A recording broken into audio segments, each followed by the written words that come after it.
نستغفره ونعوذ بالله من شرور أنفسنا ومن سيئات أعمالنا من يهده الله فلا مضل له ومن يضلل فلا هادي له أشهد أن لا إله إلا الله وحده لا شريك له وأشهد أن محمدا عبده ورسوله اللهم افتح علينا حكمتك وانشر علينا من خزائن برحمتك يا أرحم الراحمين والحمد لله رب العالمين أما بعد فيا عباد الله اتقوا الله. Tuan-tuan sidang jamaah yang dirahmati Allah, alhamdulillah kita merafakkan setinggi-tinggi kesyukuran kehadrat Allah Subhanahu wa taala dengan limpah kurnia izin dan inayahnya kita masih lagi dapat menunaikan pengabdian kepadanya dengan penuh cabaran dan juga dugaan ya. Dan masih lagi kita kekal dengan SOP ya, patuh kita. Kita sambung semula ataupun sambung kembali kuliah maghrib kita membicarakan tafsir ayat-ayat Allah Subhanahu wa taala yang kita petik daripada kitab tafsir Al-Munir, dan kita masih lagi membicarakan pada juzuk yang kedua, surah yang kedua, surah Al-Baqarah. Kita dah sampai penghujung dah, ada sikit saja lagi ya. Sikit saja lagi berhubung dengan tafsiran surah Al-Baqarah pada ayat 178 sehingga 179, yang mana panjang lebar walaupun dua ayat ini membicarakan tentang pensyariatan dan hikmah qisas ya. Dengan firman Allah Subhanahu wa taala sebagai mengulang kembali ayatnya, a'udzu billahi minasyaitonir rajim, ya ayyuhalladzina amanu kutiba alaikumul qisasu fil qatla al-hurru bil hurri wal 'abdu bil 'abdi wal untha bil untha faman 'ufiya lahu min akhihi syai'un fattiba'un bil ma'ruf wa ada'un ilaihi bi ihsan dzalika takhfifun min rabbikum wa rahmah faman i'tada ba'da dzalika falahu 'adzabun alim. 178, yang mana pengertian ini sebagai ulangan tuan-tuan sebab kita nak tamatkan pada penghujung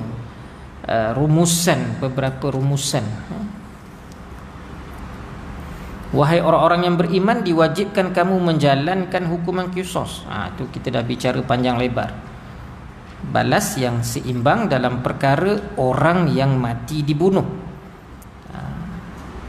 Siapa golongan itu? Kalau orang merdeka dengan orang merdeka, hamba dengan hamba, perempuan dengan perempuan, maka sesiapa pembunuh yang dapat sebahagian keampunan daripada saudaranya, siapa saudaranya itu? Pihak yang terbunuh, waris dia, maka hendaklah orang yang mengampunkan itu mengikut cara yang baik.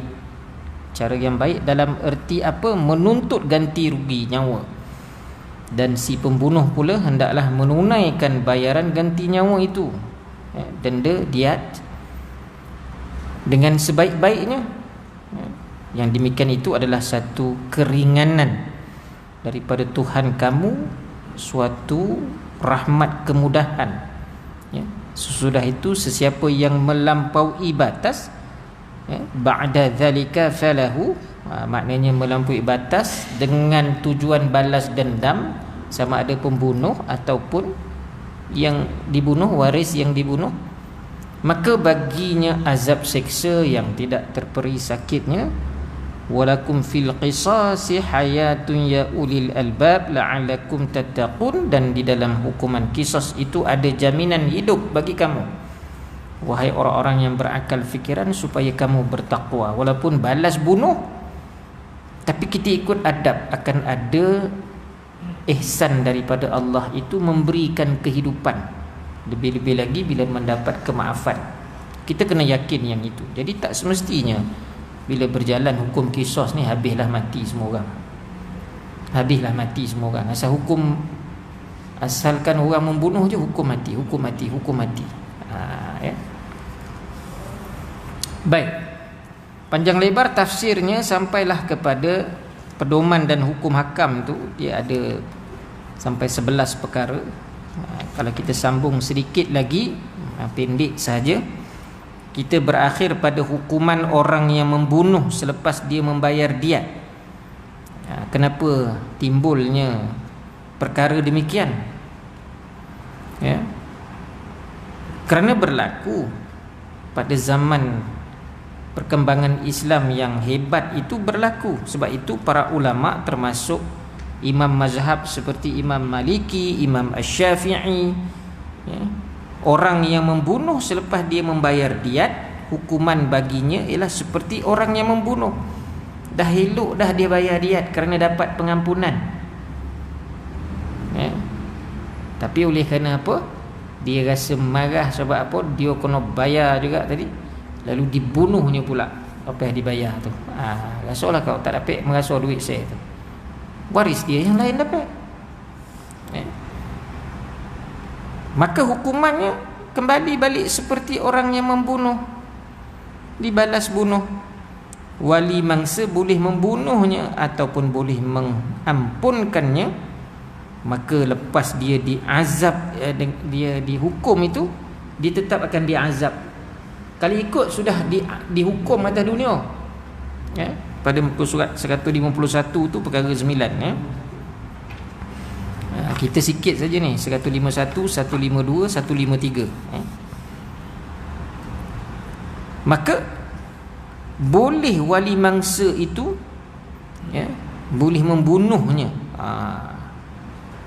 tapi bukan atas dasar dendam pula tu, ya.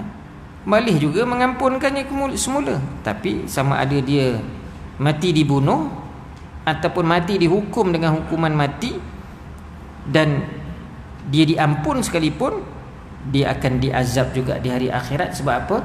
Sebab dah diberi pengampunan daripada hukuman mati itu, dah dia menjalankan perintah membayar diat, dia bunuh pula lagi. Tak ada kesedaran, tak ada kesedaran terhadap kemaafan orang, ya. Nak mencari ketakwaan, bukan bertambah bertakwa, bertambah zalim lagi. Jadi maknanya itu ada satu rumusan, ya. Khususnya pada Imam Malik dan Asy-Syafi'i ada menyatakan perkara tersebut begitu.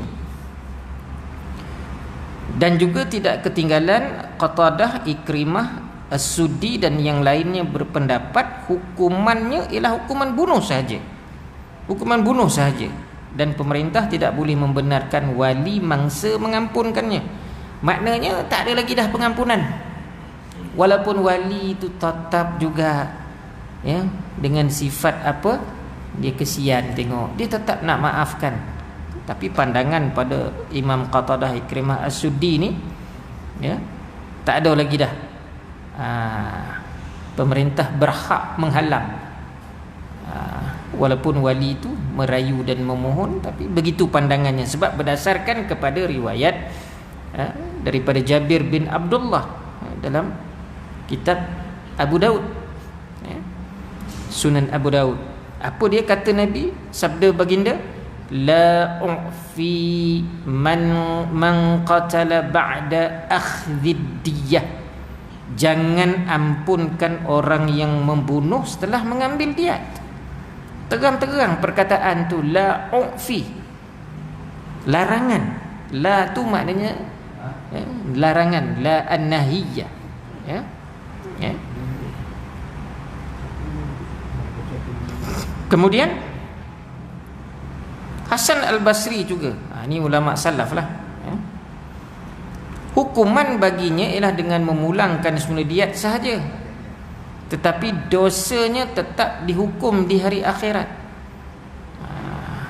Dia kena pulangkan balik diat. Sebab kau dah bunuh balik pula orang tu. Dah dia maafkan, kau bunuh. Dah dia maafkan, kau dah bayar diat, apa itu? Kau bunuh pula dia.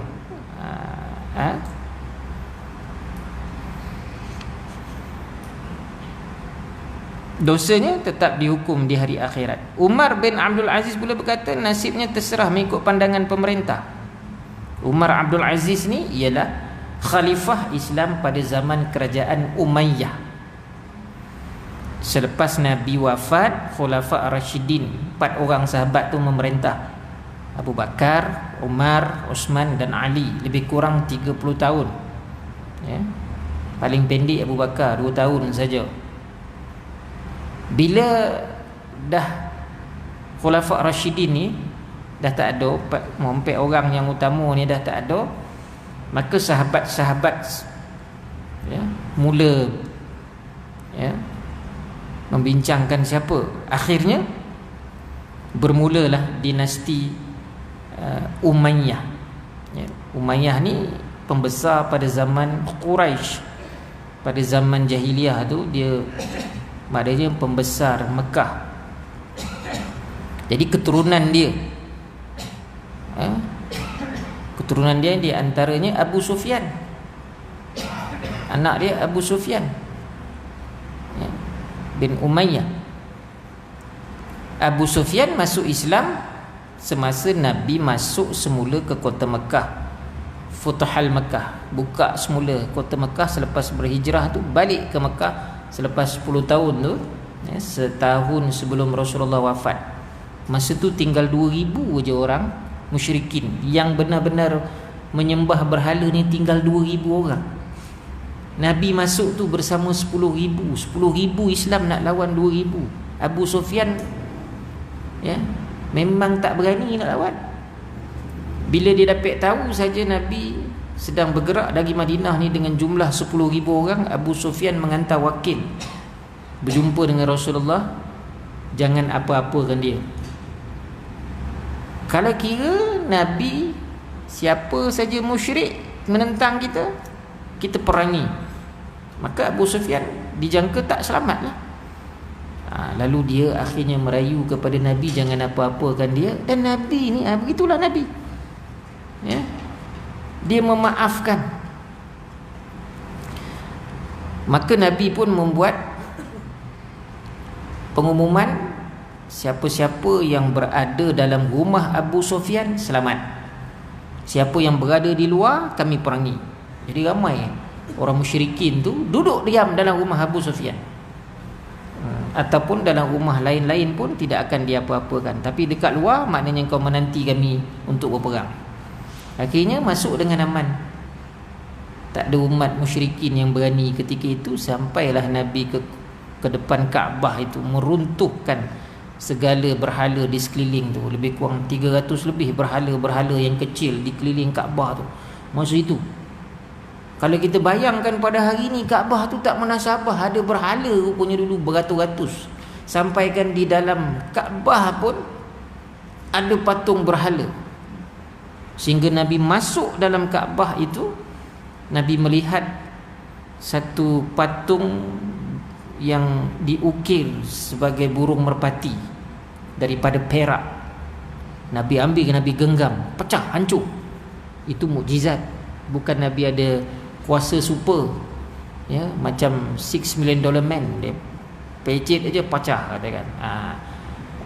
Satu lagi mukjizat Nabi Daud je yang boleh lontor-lontor besi ni. Nabi Daud buat pedang, dia buat pedang kena kotuk tuntang. Nabi Daud buat pedang dengan tangan je, bengkok macam tu, luih macam ni dengan tangan saja. Itu mukjizat Nabi Daud yang boleh melentur besi ya. Jadi bila Abu Sufyan dah masuk Islam, akhirnya dia masuk Islam, yang isterinya Hindun yang belah dada bapa saudara Nabi Hamzah di Bukit Uhud tu, akhirnya beriman. Anak dia nama Muawiyah bin Abi Sufyan. Jadi bila Ali wafat, Hasan jadi khalifah sekejap. Sudah Hasan pun kena bunuh ya. Husain pun kena bunuh ya. Jadi Sayyidina Ali dibunuh, Hasan dibunuh, Husain dibunuh. Terkenal kisah Husain ni dipenggal kepalanya di Karbala. Karbala ni akhirnya menjadi tempat suci kepada orang Iran ya. Dan mereka mengingati Sayyidina Ali dipenggal kepala. Mereka menyambut Sebab tu mereka membuat satu ritual, satu amalan mencederakan diri mereka. Dilemparnya pedang yang diikat dengan tali, lalu dilempar ke belakang badan. Kalau kena, kenalah. Terbelah lah belakang. Jadi tak ada amalan tu dalam syariat. Sebab mereka nak menghayati macam mana Sayyidina Ali dibunuh. Mereka mencederakan diri. Tak ada. Sayyidina Ali pun takkan dibenarkan buat macam tu. Jadi pengikut sebenarnya yang taksub. Kemudian disitulah bangunnya kerajaan Umayyah. Khalifah yang pertama Muawiyah bin Abi Sufyan, anak Abi Sufyan, sebab dia pandai mentadbir dan dia warak. Cuma dia pindahkan pentadbiran kerajaan masa itu, tidak lagi di Madinah, tapi dipindahkan ke Syria, di Syam. Syam masa itu ialah wilayah Syria dan Palestin, di Damsyik. Jadi pusat pentadbiran kerajaan Empire Islam di Damsyik dibawa oleh Muawiyah bin Abi Sufyan. Selama 91 tahun kerajaan Umayyah ini ada 14 khalifah. Salah seorangnya Umar Abdul Aziz, yang menyatakan bahawa apa sahaja peristiwa yang berlaku tentang pembunuhan ini, termasuklah orang yang dah diampunkan, dah bayar diat, tapi dia membunuh lagi, maka nasibnya itu, kata Umar bin Abdul Aziz, terserah kepada pandangan pemerintah. Jadi lebih cenderung kepada mazhab Syafi'i. Tapi Syafi'i bukan pada zaman itu. Tapi Umar bin Abdul Aziz dia lebih cenderung. Akhirnya kecenderungan itu menyamailah ataupun mengikut pandangan Imam Asy-Syafi'i. Dan Umar bin Abdul Aziz ini terkenal dengan sifatnya yang suka menuntut ilmu. Sedikitlah kan nak cerita Umar Abdul Aziz ni, sebab pandangan dia berbeza sikit daripada yang lain ni. Terserah mengikut pandangan pemerintah. Maka pemerintah boleh ijtihad. Nak maaf ke, nak bunuh ke, pulang kepada pemerintah, tapi tetap bersandarkan kepada dalil. Dan bila dalil hadis ada menyatakan la ufi man qatala ba'da akhdhi diyah, jangan ampunkan orang yang membunuh setelah mengambil diat ini, maka ada rumusan hukum. Jadi Umar ni terkenal dengan cintakan ilmu. Dia sanggup panjat tangga rumah tok guru dia menadah kitab. Sedangkan dia khalifah, dia boleh panggil aja tok guru tu mari naik istana aku, ajar aku. Khalifah Umar ni dia boleh duduk senang lenang mengajar dia seorang-seorang dekat istana khalifah. Tapi dia tak nak, dia pergi panjat rumah tok guru. Tangga tu walaupun tinggi dia naik. Dan dia menadah kitab macam mana orang lain belajar. Buka kitab, duduk bersila. Dia datang lambek, dia duduk belakang. Dia datang copek, dia duduk depan. Dia cintakan ilmu. Zaman dia lah, maknanya kurun ketiga hijrah tu 300 hijrah. Zaman Umar Abdul Aziz inilah maaf saya bukan 300 hijrah, sebab pemerintahan pun selama 91 tahun tak sampai. Tapi zaman Umar bin Abdul Aziz inilah terkenalnya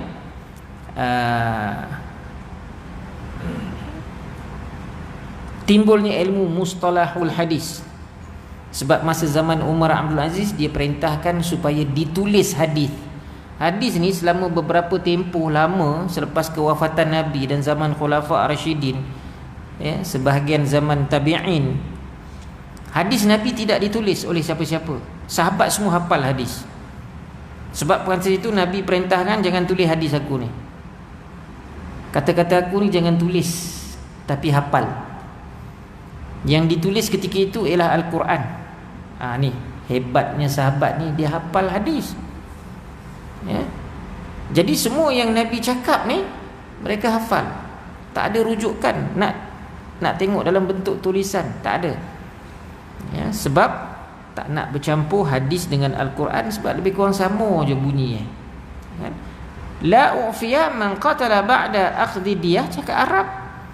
Kalau kita baca pun bunyi macam ayat Quran. Jadi tak nak bercampurnya, maka Quran ditulis, hadis tidak ditulis.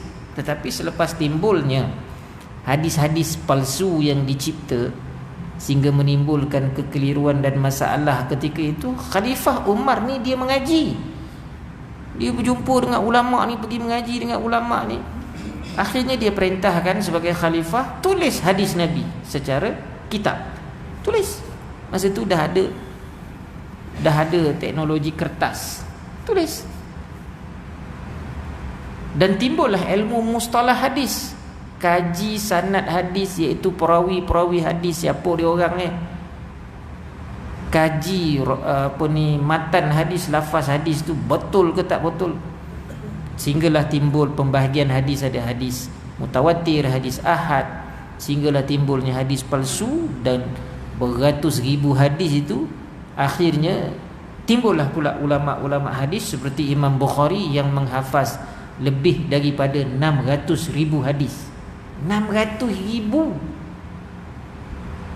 kan, 3 kali kosong 600, 2 lepas tu ada 3 lagi kosong, 600 lebih, bukan makna 600 ribu lebih daripada. Sebab itu dia dipanggil mujtahidin, mujtahid, sebab hafal lebih 600 ribu. Lepas tu imam-imam yang lain tu ada yang 300 ribu, 200 ribu, 100 ribu. Tapi Bukhari ni hebat, lebih daripada 600 ribu. Sebab itu Sahih Bukhari itu 5 jilid, 5 jilid himpunan hadis-hadis dia. Jadi maknanya di mana timbulnya ilmu itu? Dimulakan oleh Umar bin Abdul Aziz. Sebagai khalifah dia pun maknanya mahir ilmu fiqh. Itu hebatnya. Tapi umur dia meninggal usia muda lah, 48 tahun. 48 tahun. Dan dia khalifah. Dia zaman Umayyah. Baik, itu pada perkara yang ke-9 sebagai ulangan hukuman orang yang membunuh selepas dia membayar diat. Perkara yang ke-10 daripada awal rumusan pedoman hukum hakam ini, qisas ini hanya dijalankan oleh pemerintah. Kita kena ingat tu. Sampai hari ini pun para mufti, iaitu mereka yang mengeluarkan fatwa bahawa tidak dibenarkan sesiapa saja melaksanakan sendiri hukuman qisas selain pemerintah ataupun orang yang dilantik oleh pemerintah. Dan perkara ni macam sekarang lah, bab undang-undang, kita tak boleh ambil undang-undang sendiri. Tak boleh ambil undang-undang sendiri. Kita pun tak boleh nak hukum orang tak tentu hala. Kita orang biasa, kita nak hukum. Macam isu apa? Akhirnya isu Asri Janggut. Bila kata-kata dia tu, saya anak soldier, anak askar, terasur kat saya kan. Tapi dia dah minta maaf. Okeylah, selesai. Cuma kita jangan mudah menghukum orang. Bila ayat dia mengabarkan polis dengan askar ni tak semayang, dia kata. Ayat tu umum. Ayat tu umum, seolah-olah menghukum. Dia kata polis, walaupun dia tengok tu sebilangan, dia tak boleh hukum semua polis dengan askar tak semayang. Bukan tak ada yang tak pernah tinggal semayang. Jadi dia cakap macam tu, marahlah orang kan. Yang pencen askar polis marah, yang berkojo askar polis marah, anak askar polis marah, isteri askar polis. Satu Malaysia sudah netizen pun dalam alam maya belasah dia cukup-cukup, pompang kata. Jadi bukan layak kita nak menghukum. Sebab kita orang awam menyatakan perkara-perkara, kalau tak semayang maknanya hukum dia begini, berdosa. Tak semayang hukum dia dari segi syariahnya haram, dari segi akidahnya berdosa, hukumannya boleh masuk neraka. Menyatakan itu boleh. Tapi kita kata tu sajan tu haram, dia tak sembahyang, berdosa, puasa, dia masuk neraka. Pengakhiran di sisi Allah kita tak tahu. Dia buat dosa, tapi ihsan Allah, akhirnya dia sampai bertaubat, lalu Allah kata ampunkan, sudah dia masuk syurga. Kita yang tuduh ni tunggang tunggik, bukan main bagus lagi, sudah masuk neraka. Tu jangan mudah. Sebab itu hatta kisah sekalipun pemerintah, pihak yang berkuasa. Jadi bila pemerintah tu bukan makna Perdana Menteri yang menjalankan, dia sebagai ketua pentadbir, maka siapa yang diserahkan? Kalau ikut undang-undang sekarang ni, nak menjalankan hukum-hukum ni Jabatan Penjara yang menjalankan hukuman. Jabatan Penjara. Bila Jabatan Penjara yang nak gantung orang kau, kalau ikut hukuman sivil lah, warden penjara tu. Kalau nak sebat pun warden penjara. Tak ada nurse dekat hospital nak sebat dah. Bila nak sebat je panggil doktor, kita nak sebat suruh doktor sebat. Tak. Bila pemerintah tu siapa? Pihak yang dilantik. Itu secara pentadbirannya. Maka tak boleh kita pula nak buat hukum sendiri. Umpamanya dari segi mencegah maksiat, Jawatankuasa Masjid ada diberi sedikit otoriti untuk mencegah maksiat. Umpamanya ada aduan nak tangkap katakan, tapi mesti melibatkan pihak berkuasa. Pernah penduduk taman saya satu ketika pukul 2 pagi ketuk pintu. Sudah, siapa ketuk pintu ni? Ustaz, kita ada nampak, baguslah anak muda dia tak tidur lagi kan. Kita nampak ada sepasang masuk dalam rumah. Dia bukan suami isteri, Ustaz, nak buat macam mana ni? Kata, jom kita serbu, Ustaz. Sabar dulu. Saya takut dia serbu dia lanyaknya budak 2 orang tu katakan. Jadi kita panggil polis, supaya ada pihak berkuasa. Kita orang awam, tapi atas nama jawatankuasa memanglah untuk mencegah itu, tapi bukan boleh ambil tindak sendiri. Jadi saya ketuai jawatankuasa, kita pergi ketuk pintu. Baguslah pasangan tu, dia kuncinya mangga dari luar, macam tak ada orang. Rupa ada katakan. Lama kotuk orang lain kira kocah je Ustaz nanti. Tu yang kita terpaksa lead tu. Kira yang lain nak kocah je katakan. Sabar. Kan lama jugalah. Akhirnya bukalah pintu agak, anda takut juga budak-budak. Akhirnya memang ada 2 orang. Saya panggil yang perempuan tu. Yang lain panggil budak lelaki tu, kau jangan pukul dia, jangan tampar budak ni. Saya tanya budak perempuan tu macam mana. Akhirnya dia buat pengakuan. Bagi budak lelaki tu, saya bukannya suka sangat dia tegeh-tegeh kat saya. Dah dia menyalahkan budak perempuan tu. Yang budak perempuan tu saya cintakan dia, saya janji nak kahwin dengan saya, dia kata nak kahwin dengan saya. Jadi kau serahlah jiwa raga dengan raga-raga kau sekali, katakan. Tapi akhirnya kita buat penyelesaian, hubungi keluarga dia. Nak bawa nak secara undang-undang ke macam mana ni encik, katakan. Datang mak bapak dia meraung-raung. Jadi maknanya kita nak cegah, tapi bukan hukum sendiri. Jangan pula mengatakan badi sana kita nak sebat hukuman 100 rotan. Kau dah kahwin belum? Belum. 100. Saya mengaji kat surau, kat masjid, 100 kali sebat. Kita yang beri sebat dia pumpang. Kita yang kono nanti. Jadi jelasnya bahawa rumusan daripada Dr. Rabah Zuhaili, kisah ini dijalankan oleh pihak berkuasa. Pihak berkuasa.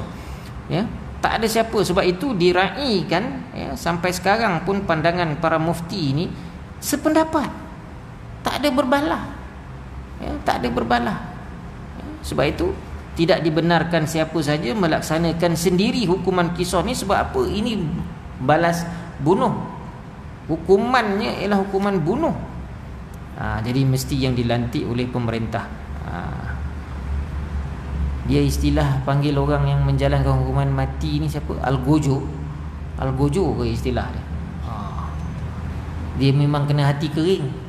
Sebab dia yang letak, kalau hukuman gantung sekarang lah, letak tali gantung tu, seorang tekan tarik apa tu, terbuka papan tu, dia nampak terjerut ni. Biasanya ditutup lah supaya tak nampak kengerian wajah dia, terjali lidah ke apa ke. Memang kena hati kering lah. Kalau hati tak kering, dia pun terkejut, dia pun pingsan tengok ke. Itu kena tanya warden lah, warden penjara. Baik. Kemudian yang ke-11-nya, hukuman ke atas pemerintah yang membunuh. Ini cantik pula lah perbahasan yang terakhir ni. Pemerintah yang membunuh. Ya. Panjang sikit ya. Mungkin sempatlah ya. Para ulama sependapat. Nampak? Dr. Abbas Zuhaili almarhum menyatakan sependapat para ulama bahawa pemerintah sendiri perlu menjalankan kisos ke atas dirinya sendiri jika dia sendiri membunuh rakyatnya. Sebabnya dia sendiri adalah sebahagian daripada mereka. Keistimewaan yang dimiliki oleh pemerintah hanyalah sebagai wakil atau pemegang amanah. Jadi maknanya pemerintah ni, dia tidak lepas daripada hukuman. Walaupun dia pemerintah, ketua negara, hatta Perdana Menteri sekalipun, kalau dia melakukan pembunuhan, sabit kesalahan, dah diberikan hak dia, dibicarakan apa semua, akhirnya jatuh hukuman, kata bersalah ya. Walaupun dia sangat berjasa tadi, bergantung kepada waris. Oleh kerana dia pemimpin nombor 1 negara, walaupun dia bunuh saya punya waris ni, akhirnya keluarga kata tak apa, kita maafkan dia. Itu waris, tak apalah ya.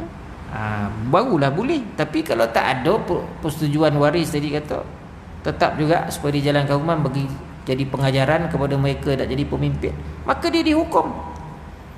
Jadi maknanya kalau dia seorang Perdana Menteri dihukum dengan hukuman mati ni tadi, yang nak jalankan tu pegawai-pegawai dia. Jadi maknanya kena akur lah. Mungkinlah bila nak jatuhkan hukuman tu minta maaf Datuk, katakan minta maaf. Saya teringat bekas Perdana Menteri Pak Lah. Tak apalah kan, kita cerita bondo baik. Pak Lah ni dia walaupun penuh dengan protokol sebagai Perdana Menteri, pernah berlaku satu peristiwa. Saya ingat di Teluk Kemang, dataran Teluk Kemang masa tu. Bila masa tu Perdana Menteri dia nak berucap, bila juruacara dah memulakan untuk panggil Pak Lah tu untuk berucap, naik rakyat biasa ni, naik yang depan tu tiba-tiba berlari naik atas pentas. Apa lagi SB semua bodyguard standby, dia nak bagi surat aja. Jadi sebelum sempat dia dah macam ni daripada jauh tu, dia nak mengulurkan sampul surat. Ketika itu SB dah cokau, katakan nak tarik. Pak Lah kata, Pak Lah panggil, ini orang rakyat ni tengok ni, wah ni siapa pula umatnya ni. Bila dia panggil orang tu nak bagi surat, pegawai khas Pak Lah ni terus nak ambil surat. Biasalah, memanglah biasa pegawai khas dia akan ambil. Tantah surat tu ada racun ke apa ke, ambil. Pak Lah bagi isyarat je, dia ambil, dia buka, dia baca. Okey, dia simpan, baru dia bagi pegawai khas dia. Lepas tu kena bawa lah, orang tu kena bawa lah. Tak tahulah apa jadi kan, agaknya tak apalah, kena sesatan ke apa ke, tak tahu apa cerita. Tapi maknanya dia meraihkan. Dia meraihkan. Baik Pak Lah ni, baik dia kan. Kalau ikut hukum keselamatan tadi, masa jangan buat kojo. Kita kaki tangan kerajaan pun tak berani, jangan. Tak tahu apa isi kandung surat tu. Agaknya dia rakyat biasa ni, itulah peluang ada Perdana Menteri bagi satu surat, tak tahu apa cerita, minta bantuan ke tak tahulah. Saya ingat kalau Tuan Dr. Mahathir tak dapat macam tu dah. Tak dapat macam tu dah. Agaklah kan, sebab tak pernah berlaku tu, tapi Pak Lah berlaku kan. Saya sebab rapat dengan seorang wartawan ni, dia cerita, saya mata kepala saya nampak Ustaz, saya wartawan, saya bertugas masa tu nak catat apa yang Pak Lah nak ucap ni.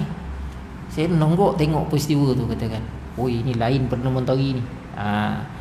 Satu ketika berlaku pula kat mana toboh tompet kita. Ni 9 tapi podek sen lah. Ya, podek sen. Ya.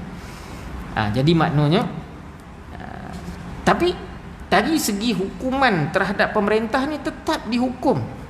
Jadi tak boleh pula ketua pemerintah ini dia melanggar hukum tadi. Ya. Sebab itu mereka pun sebagai wakil saja pemegang amanah kepada negara ini, bukan dia berkuasa mutlak, dia boleh buat apa saja. Ya. Sebab itu perkara ini tidak menyekat hukuman kisos terhadapnya.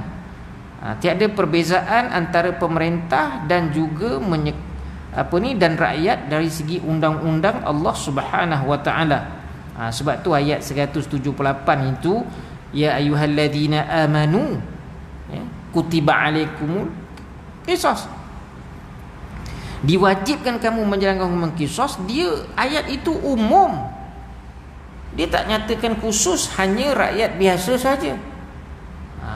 Tapi ialah pada zaman-zaman dahulu kita tahu bagaimana kalau kezaliman pemerintah ini sehingga tak boleh diusik. Malah kisah-kisah sejarah Melayu lama dulu pun berlaku zaman kesultanan. Walaupun dia menjadi cerita kisah apa Sultan Mahmud mangkat di Julang apa ke? Barangkali benar kisahnya. Dia derhaka. Tu yang kata ada daulat tu dicampak keris, kata muntah darah kawan tu. Tapi dia lah tikam. Sebab apa? Dia balas dendam. Tapi maknanya dari segi hukum sepatutnya dia boleh dibicarakan dan dihukum. Jadi kita tak boleh ambil kira lah sejarah lama tu akhirnya pada hari ini begitu juga.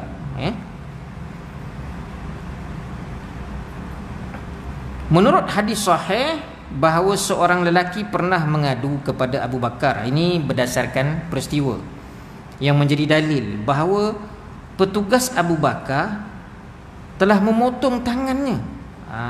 Petugas Abu Bakar ni potong tangan seorang lelaki yang mengadu kepada Abu Bakar. Jika engkau bercakap benar, kata Abu Bakar, aku sendiri akan menghukumnya untuk engkau. Yang potong tangan kawan tu ialah pegawai kepada Abu Bakar. Abu Bakar ni siapa? Khalifah. Jadi pernah Abu Bakar. Dan Nabi sendiri pun bersabda dalam hal hukuman hudud, bila ada yang merayu janganlah hukum, lalu Nabi kata, wallahi, Nabi bersumpah demi Allah, sekiranya anakku Fatimah yang mencuri, nescaya akan ku kerat tangan dia. Nabi buat contoh tauhid anak dia tak khabar jangan usik anak aku. Tak ada. Tapi Nabi kata sekiranya anakku Fatimah mencuri, nescaya akan ku kerat tangannya. Nabi menyatakan tegas. Tak ada tolak ansur dalam hal ini.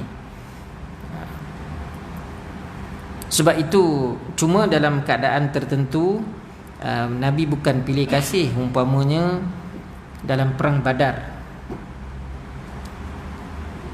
Dalam perang Badar atau perang Uhud, perang Badar,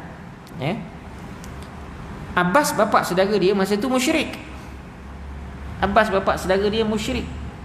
Dia menyertai Abu Sufyan pergi berperang dengan tentera Islam memerangi Rasulullah. Sebenarnya Abbas tak nak, dia tak nak perang. Perang Uhud, bukan perang Badar, perang Uhud. Sebab masa itu timbul orang munafik. Maka Nabi pesan dengan sahabat. Nabi dapat tahu bahawa Abbas menyertai, dia bapa saudara Nabi, dan dapat maklumat, maknanya Jibril menyampaikan kepada Nabi, Abbas dia tak nak, tapi sebab dia juga dalam kalangan pembesar daripada Bani Muttalib, Bani Hashim tadi, dia ikut serta, tapi hati dia memang tak nak berperang dengan Nabi, anak saudara dia, tapi dia pergi juga. Lantas Nabi kata kepada tentera dia, sahabat-sahabat, jangan bunuh Abbas, tapi tangkap. Walaupun bapa saudara dia, tapi sebab menyertai perang itu, walaupun tak ada niat nak perang, tapi jangan bunuh. Tangkap ke tak tangkap? Tapi tujuan Nabi tangkap tadi adalah untuk dakwah. Dan akhirnya bapa saudara dia Abbas masuk Islam. Tu timbul kerajaan Abbasiyah lepas kerajaan Umayyah. timbul kerajaan Abbasiyah. Abbasiyah ni sempena dengan nama Abbas apabila keturunan dia yang mula menjadi khalifah, itu keturunan dia. Itu kata Abbasiyah. An-Nasa'i meriwayatkan bahawa Abu Sa'id Al-Khudri sahabat, berkata, ketika kami berada bersama Rasulullah SAW sambil mengagihkan sesuatu, biasa mengagihkan ni harta rampasan perang, tiba-tiba seorang lelaki memeluk baginda, lalu Rasulullah SAW menyucuk tangkai tamar yang ada di tangan baginda. Tangkai tamar lah, tangkai tamar ni maknanya macam ranting pokok tamar tu, buah tamar tu, Rasulullah menyucuk tangkai itu yang ada di tangannya, lalu lelaki itu menjerit. Lantas baginda pun bersabda, mari sini, balaslah. Lelaki itu berkata, tidak wahai Rasulullah, saya maafkan. Maknanya Nabi terkejut, tiba-tiba datang polok. Terkejutlah, orang tu kasih dan sayang kepada Rasulullah. Selama ni bercakap, tapi nak merasa polok, bukan atas dasar nafsu, sayang nak polok. Macam kita lah, kalau sayang dekat anak kita sayang dekat kita, dia nak peluk ya abah. Ndak-ndaknya PKP lama tak balik kan, sekali balik tu rindu kat abah katakan. Macam anak murid saya seorang, ayah dia meninggal. Ayah dia Haji Jamil. Haji Jamil pernah jadi imam Masjid At-Taqwa, Surau Tasik Jaya. Dia meninggal baru ni. Meninggal yang sangat dicemburui. Saya cemburu, saya pergi hari yang kedua, besoknya baru saya dapat ziarah. Sebab pengetua saya adik ipar dia. Sebelum subuh dia telefon, ustaz, tolong cover sekolah, jaga sekolah ustaz, saya nak pergi, Haji Jamil meninggal. Terkejut saya, itu rapat dengan saya tu. Saya pergi besoknya. Jadi anak dia semua anak murid yang sekolah di Syam lah. Meninggalnya arwah ni semasa hendak mengambil wuduk untuk tahajud. Dia niat bangun tu nak tahajud, dia bangun tu niat dah nak beribadah, pahala dah.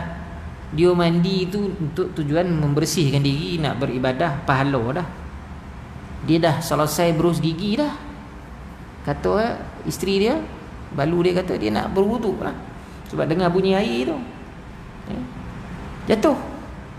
Jatuh kerana serangan jantung, sebab tengok kepala tak ada apa. Dia pun bergegas masuk bilik air, tengok dah terlentang. Dia hanya boleh, dia badan kecil, suami dia badan besar sikit, dia tak mampu nak angkat. Lalu dia hanya angkat kepala, letak dekat dada dia, sebiji seperti mana Aisyah pangku kepala Nabi. Akhirnya qalu inna lillah, 10 minit aja dia dapat bercakap. Saya kata Kak Ajah dapat dengar ke dia mengucap? Dapat dengar. Pergi dalam keadaan nak melakukan ibadah. Dia selalu sebut, agaknya abah ni nak ikut jejak Rasulullah ni, agaknya nak mati ikut umur Rasulullah. Betul pula tu. Umur hijrahnya 63 tahun. 63 tahun tu yang anak dia meraung tu. Sodih mana katakan. Jadi kita tak tahu mati macam mana. Lazimnya kematian ni berlaku, apa yang kita selalu buat. Ada orang meninggal tengah semayang, kita pun ada tengok video kan. Oleh kerana dia tekun, rajin, akhirnya Allah pilih dia meninggal tengah semayang. Yang itu yang kita hendak tu, mati dalam keadaan kita taat kepada Allah. Walaupun tak semayang tapi kita tengah bersedekah, tak apa. Jangan mati dalam waktu, maknanya kita mati ketika berjuang, melakukan kebaikan. Baik. Jadi baginda ni bila dah terkejut di polok tadi, akhirnya baginda ada pegang ranting buah tamar tadi, tangkai tu, lalu dicocok. Sakitlah kawan tu, menjerit. Bila menjerit, Rasulullah rasa bersalah kerana menyakiti tubuh orang itu.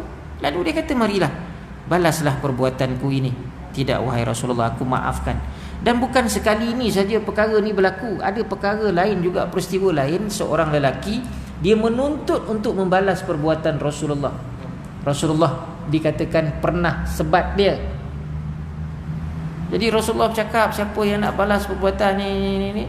Akhirnya dia angkat tangan, dia kata, ya Rasulullah, aku nak tuntut perbuatan kau dulu. kau pernah sebat aku, maknanya pukul aku. Sekarang ni aku tuntut untuk pukul kau. Ketika itu Nabi kata, baiklah. Dia panggil Fatimah, Fatimah, pergi balik ke rumah, pergi masuk bilik, ambil dekat dinding ayah tu ada rotan. Nabi gantung rotan. Kita orang tak gantung rotan, Nabi ada gantung rotan. Pergi ambil rotan tu, ayah nak bagi kepada lelaki ni untuk sebab. Benarkah ayah? Fatimah kata, betul ke? Takkan tak boleh berunding orang tu. Fatimah, jangan degil, cakap ayah. Bukanlah dia kata degil, tapi Fatimah, ayah harahkan sila ambil. Fatimah terpaksa ambil dengan berat hati. Maka bangunlah Abu Bakar. Dia kata, ya Rasulullah, berilah aku sebagai ganti untuk disebat, bukan kau ya Rasulullah. Abu Bakar dituntut daripada aku. Bila ditolak Abu Bakar punya permintaan, Umar pula bangun. Dia kata, kalau tak boleh ganti dengan Abu Bakar, ganti dengan aku ya Rasulullah. Umar kata, ganti dengan aku, biarlah dia nak sebat sampai aku mati sekalipun. Umar, dia kata, Umar dituntut dengan aku. Bila ditolak dua-dua, Abu Bakar dengan Umar serontak, kami berdua ganti. Tak, Nabi tak bagi, biar dia sebat. Akhirnya bila sampai rotan dekat tangan dia, diserahkan dekat orang tu. Orang tu senyum je lah, dapat rotan kan. Sahabat-sahabat sudah mula menitiskan air mata. Tak pernah berlaku ni, Rasulullah nak disebat. Akhirnya dia buat permintaan lagi lelaki ni, dulu kau sebat aku tak pakai baju ya Rasulullah, sekarang aku minta kau buka baju. Buka Nabi. Masa itulah sahabat dapat melihat di belakang pinggang Nabi tu ada cop, khataman nabiyyin, cop Nabi penamat. Rupanya ada cop. Cop tu bukan macam rubber stamp punya kan, tapi ada tanda, maknanya khataman nabiyyin. Dan nampak tubuh Nabi ni sasa dan berkulitnya putih, dada dia, bidang dia togap. Itulah pertama kali dapat tengok Nabi tak berbaju, kata kan. Sahabat dah menangis, kawan ni dah hayun rotan dah ya. Umar memang akan terekam aja, sebat aku terekam. Lebih kurang macam tu ya. Elok saja dihayunnya tu, rupa sampai saja dia dah mengangkat rotan tu, dia dah pergi dekat Rasulullah, dia angkat, rupanya dia lepaskan rotan tu, langsung dia peluk Rasulullah, dan tempat khataman nabiyyin itulah dia ucup, ya Rasulullah, aku sungguh sayang kepadamu. Itu rupanya, aku teringin memelukmu kerana rasa kasih sayangku kepadamu ya Rasulullah, ampunkanlah aku. Itu je tujuan dia. Kalau dia minta nak peluk, takkan dapat dah, takkan dapat. Jadi sifat Nabi ni tadi apa? Dia memberi kebenaran untuk balas perbuatan dia. Nabi seorang Rasul, boleh dia serah diri kalau dia bersalah. Tiba-tiba hari ni kita sebagai pemerintah dengan bangga diri kata, saya ketua, saya buat apa kau jangan lawan, kata kau yang kena hukum. Itulah hukum Islam seadil-adilnya. Nabi sanggup serah diri ya? Jadi itu maknanya tarbiyah Nabi. Penutuplah tuan-tuan ya, masuk Isyak. Abu Daud At-Tayalisi meriwayatkan bahawa Abu Faras berkata, suatu ketika Umar bin Al-Khattab berucap, ketahuilah siapa yang dizalimi oleh pemimpinnya, hendaklah dia adukan kepada aku. Siapa pemimpin yang zalim tu, adukan kepada aku, nescaya aku sendiri akan menghukumnya. Lalu Amru bin Al-As, sahabat Nabi Amru ini, bangun dan berkata, ya Amirul Mukminin, apabila orang kami mengenakan tindakan tata tertib terhadap seorang rakyatnya, apakah dia akan dihukum juga? Umar berkata, kenapa aku tidak boleh menghukumnya, sedangkan kau lihat sendiri bagaimana Rasulullah sallallahu alaihi wasallam sendiri menghukum dirinya sendiri. Menurut Abu Daud As-Sajastani pula, Abu Faras berkata, Umar bin Al-Khattab berucap kepada kami, katanya, aku bukan menghantar pekerja aku untuk memukul tubuh kamu atau merampas harta kamu. Jika ada yang bertindak sedemikian, adukan kepada aku, nescaya aku sendiri akan hukum dia. Ketika itu Umar sebagai khalifah, dia kata kalau pegawai dia cara kasar, bertugas untuk buat apa saja, pukul engkau, rampas harta engkau, bagi tahu je, aku sendiri sebat, aku sendiri hukum, aku sendiri, kalau hukumannya hukuman mati, aku sendiri akan buat. Maknanya Umar ketika itu sanggup untuk menjadi penghukum,